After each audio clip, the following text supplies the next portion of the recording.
Oh, guys, I am having a flashback. I feel like it's 2014 again, and I do not like it. I do not like it at all. People who I think are putting important points of views out there for scrutiny, for discussion, are saying the stupidest things about Ukraine. I'll elaborate on why this is deja vu in a minute, but let's get to the video first. In this case, it is Candace Owens. First of all, my praise for her. The Epstein files are a cover up. So kudos to everyone who's trying to bring more light on the horrible stuff that happened with Epstein. Kudos for calling BS on the Charlie Kirk assassination. It looks like the FBI willfully screwed up the investigation, and we're being fed a bunch of lies. So good job, Candace. Good job for bringing up a very important and heavily censored discussion about Israel's influence over the U.S. government. Also important. But why do you have to say such ridiculous things like this that just kill all of your credibility? Listen. Fund. Like, across how many countries? Also, across how many countries like Ukraine were people subjected to bloody color revolutions led by her father, literally in the streets? Okay, so according to her, Meghan McCain's father literally led a color revolution, a bloody color revolution in the street. This is so idiotic on so many levels, and it is such a repeat. Like, I've been writing about Russian propaganda for. Sorry, I'm going to ramble a bit.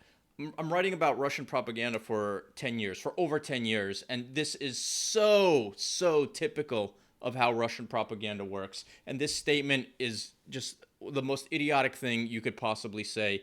And Russian propaganda usually works on a very surface level. So if you just say it as an aside, like, oh, of course this is true, and then just go on with your conversation, it kind of works because people don't know, nor should they know, okay? Because it doesn't affect their day to day lives. But if you give it any scrutiny at all, which I hope to do, you'll see just how idiotic this is. So she said that Meghan McCain's father literally led a bloody color revolution in the streets of Ukraine. All right, first of all, color revolution might be the 2014 Revolution of Dignity or the 2004 Orange Revolution. History of colored revolutions. Colored revolutions are the breaking away from Moscow, and it started with the Velvet Revolution in what was then Czechoslovakia because they wanted freedom. Because as bad as things are in America, or as bad as you might think they are, I actually think they're pretty good. But as demoralized as you might be by all this corruption coming to light, it does not hold a candle to how horrible things were under Moscow. Like all the things were like, you know, the Jeffrey Epstein investigation didn't happen enough, or these people, we discovered they were corrupt. In the Soviet Union, you don't discover it and you don't talk about it. And people like Candace would be the first one in the gulag or just executed outright and erased, and she would be followed by execution of everyone who talks about her. So don't be demoralized by all the bad news. I applaud courageous people who are bringing up controversial issues, but first of all, colored revolution have a very distinguished history of people seeking like real, no kidding liberty or some semblance of liberty after being oppressed by Moscow for 80 to 60 years, depending on when the Soviet Union took over your country. History of the colored revolutions. All right. So she's talking specifically about Ukraine. So she's either referring to 2004 Orange Revolution or the 2014 Revolution of Dignity. 2004 Orange Revolution, where Ukrainians took to the streets by the millions to overturn what was obviously a fake election. And how many people died in this bloody colored revolution led by Meghan McCain's father? Zero. No one died. No one died at all. Um, and Ukrainians should be proud of it, and the world should look to it as a great example because it was really hard for people who used to live under the Soviet Union to do things like protest. We take it for granted here in America, but like protesting was something you just didn't do. Like Ronald Reagan told this wonderful joke where three dogs met, a Russian dog, a Polish dog, and an American dog, and they ask the American dog, in this joke, dogs can talk. They ask the American dog, "Hey, how's life in America?" And he's like, "Oh, it's pretty good. Every once in a while, I bark, and my master gives me some meat." And the Polish dog says, "What is meat?" And then the Russian dog says, "What is bark?" So that's a little bit of humor to illustrate just how far gone Soviet society was, because most people have no idea. I think Candace has no idea. Okay, so 2004, the Orange Revolution, the bloody Orange Revolution led by Meghan McCain's father, 0 casualties. They overturned an obviously corrupt election. The 2014 Revolution of Dignity.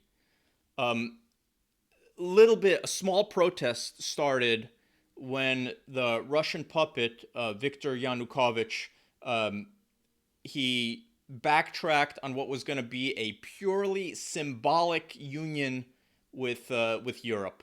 Like just some statements, a little bit of ceremony. I don't know the details, but it was nothing heavy. It was like a symbolic gesture of Ukraine's relationship with the European Union, and minor protests started. In response to these minor protests, the Russian puppet who was running Ukraine banned all protests. He made protests illegal. I was in Ukraine at the time. I was working with a software startup. It was a really, really scary time because it felt like Ukraine's future was on a knife's edge. Either they were going to slide back to some Soviet system where what is bark, where you're not even allowed to protest, or they would stand up for their freedom. So protests mounted, not so much against Yanukovych's rejection of this symbolic, relationship with the EU, but the protests really erupted because they made protests illegal. By the way, I go into a little bit more detail in a previous video. Maybe I'll link it in the description. All right, so what did the Russian puppet regime do when people were protesting the outlawing of mass protests? They started killing people. And that was the bloody part of what Candace Owens must think is a bloody revolution led by Meghan McCain's father. It was the Russian puppet regime who started killing protesters. By the end of it, they had killed just over 100. About 14 police officers were also killed. But again, I was in Ukraine at the time. Ukraine was 100% the turf of Russian intelligence. All Ukrainian ministries had Russian spies in them. To allude and just mention it as an aside, as if it's true that sort of the Americans masterminded the whole thing, is patently ridiculous, right? It was a middle class revolution largely. The people who took to the streets, they were professionals. All the software developers in the company where I was working, they took to the streets. These were middle class people. They had SUVs. They go skiing. They were protesting. One of the first guys killed was a university professor. I think he was wounded in the protests, and then the agents of Yanukovych dragged him out of his hospital bed, beat the crap out of him, and left him in a park in the middle of winter where he froze to death. So it was a really scary time, and what I thought was going to happen was when it was ultimately successful by Ukraine, I thought people in the libertarian community, which I counted myself a part of, would celebrate. I thought they would say, wow, this is amazing. People stood up to tyranny. They stood up in the face of mortal danger, and they won. They ousted the corrupt regime. But instead, all these libertarian sources started repeating the most ridiculous Russian talking points, saying like, oh, Ukrainian protesters were getting paid $20 a day, or making a really big deal about Victoria Nuland. I have a picture related to that. Here it is. So that's pretty much it. So this was a lot of prominent libertarians, including, I'm going to name names, Scott Horton, Daniel McAdams, who tragically is part of the head of the Ron Paul Institute and has been for years. I'm 100% convinced that he works for the Kremlin, knowingly. Lou Rockwell was just horrible. I think I have here,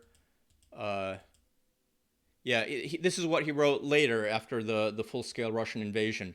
Mariupol residents are able to move freely, no longer have to shelter from Nazi shelling. Lou Rockwell, very close to Ron Paul. So the hard truth that I came to realize in 2014, and it has been confirmed over and over, and this is what I've written about, maybe I'll link to some of my essays, is that Russian propaganda is really active in dissenting media. And that makes perfect sense because people flee from the mainstream media. And I hate to say it, but rightly so, because the mainstream media has discredited itself again and again and again. The way they sold the Iraq war, the way they're trying to sell the Iran war now, the way they're totally covering up the Charlie Kirk assassination. The way they drag their feet on Epstein until they couldn't any longer. So it's the same thing happening now, and a lot of it is just this. By the way, in 2014, so that was when Ukraine's Revolution of Dignity ousted the Russian puppet, and then Russia responded first by annexing Crimea, and then invading and annexing eastern Ukraine. And I still kind of had faith in so many of these libertarians. I thought they were operating in good faith. There were others too. I don't remember all of them. I offered 1 Bitcoin for one of them to debate me publicly. And I got someone from the Mises Institute who would volunteer to moderate the debate. And I would donate like a Bitcoin to the Mises Institute or to the Libertarian institution of their choosing. But no one took me up on the offer. Oh, and there's a video on this channel. Though it's a horrible video. I think I recorded it on a potato of me offering that challenge publicly. So it's still up. Probably in 2014-15. I said 1 Bitcoin, one of you Kremlin shills who pretends to be libertarian, please debate me. Yeah, Victoria Nuland. Okay, so that's what else did I want to say about the Revolution of Dignity? Okay, so all this talk about Victoria Nuland, like, what's the evidence? Okay, you're probably hearing this. You've heard people you trust just allude that, American CIA or Meghan McCain's father masterminded the bloody revolution. And you're hearing from me that how ridiculous that is. You probably, what's the truth? Try to arrive at the most incriminating evidence that these people say exists for Ukraine masterminding these color revolutions. Because I wanted to address that evidence. Heck, I wanted to consider it, for myself, for my own figuring out what's true, because I was in Ukraine. It certainly didn't look like it to me. It looked like a courageous and heroic standing up to tyranny. What's the evidence that this was all masterminded by the CIA? I don't think you'll get any. You'll just get the insistence that it's true. A lot is made of Victoria Nuland. Here's what Victoria Nuland did, like what we know. She brought cookies out to the protesters, which is certainly diplomatic support, but it's not the conspiracy that Candace Owens takes for granted. She's not saying that Meghan McCain's father led a bloody revolution in the streets. God, it's just so stupid. I can't get over it. Okay, so she gave cookies out to the protesters. She commented on who she thought the next prime minister should be. That was in a leaked memo, okay? So it wasn't meant for the public. In the private communication, she expressed preference. And she expressed preference for Yatsenyuk, who, guess what, was not elected. They had elections. So a lot of people describe the Revolution of Dignity as a coup. If it was a coup, another government would have taken over right away, all right? They held elections after the Revolution of Dignity. And the candidate for whom Ambassador Nuland privately expressed preference was not elected. And by the way, she's the ambassador. It's her freaking job to express preference in private communication. And the last thing Victoria Nuland did, which Russian propagandists try to make a big deal out of, she what was it? Oh yeah, in a private communication, she said "F the EU."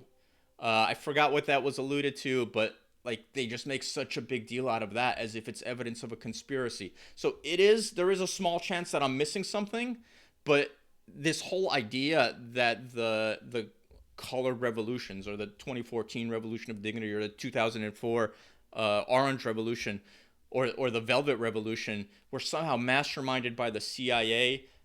Complete nonsense. If you want to check out some of my writing about this, because this has been my topic, just because it's been so infuriating, here on top of my website, romanskascu.com, I link to some essays, and I think this is the best one, 9 Lessons of Russian Propaganda in 2016. And, I also have this trilogy. This trilogy is my step-by-step realization that a lot of these people who call themselves libertarians, including Scott Horton, who's become very active recently, they're not operating in good faith. As I wrote, this was my first shocking encounter with Russian propaganda, and these 3 essays were my attempt to convince people, before slowly realizing that they were deliberate propagandists completely uninterested in getting to the bottom of things. And these propagandists are not always, they're not always repeating Russian talking points. Sometimes they're just trying to demoralize you, or they're trying to make America seem weak, corrupt, and American interests to seem illegitimate. And I can see, to some extent, I sympathize with those views. Unjust wars are a big deal. Supporting a genocide is a big deal. But we still have, I guess we should be proud of the fact that we talk about these things. There's a Wikipedia page for suspicious deaths in Russia, and it's over 50. And since 2022, since the full-scale invasion, 50 people have been killed in Russia. And these aren't just like everyday people. Like, these are captains of industry, business tycoons, governors, high-level ministers, more than 50. Imagine an America in which, I don't know, Warren Buffett, Elon Musk, a handful of governors, high-level... Joe Kent resigned. Imagine if he got killed. And then imagine, as if that wasn't bad enough, imagine a world in which nobody cares, in which Americans just assume that's how the world works. Because that is the horror of the Russian world. It's not just the fact that prominent people get killed, as everyone says, well, they must have deserved it. Well, of course you get killed. You can't go against the Kremlin. It's this slave mentality that all the countries who've broken away from Moscow, are running away from, because it's a horrible place, and as corrupt as things are, as many criminals get away with it. Let's be proud of the expectations that we have in America, and that we strive for justice, and we strive for truth, and that's a big deal, and maybe that's a nice note on which to end this video. Gosh, I hope I was recording.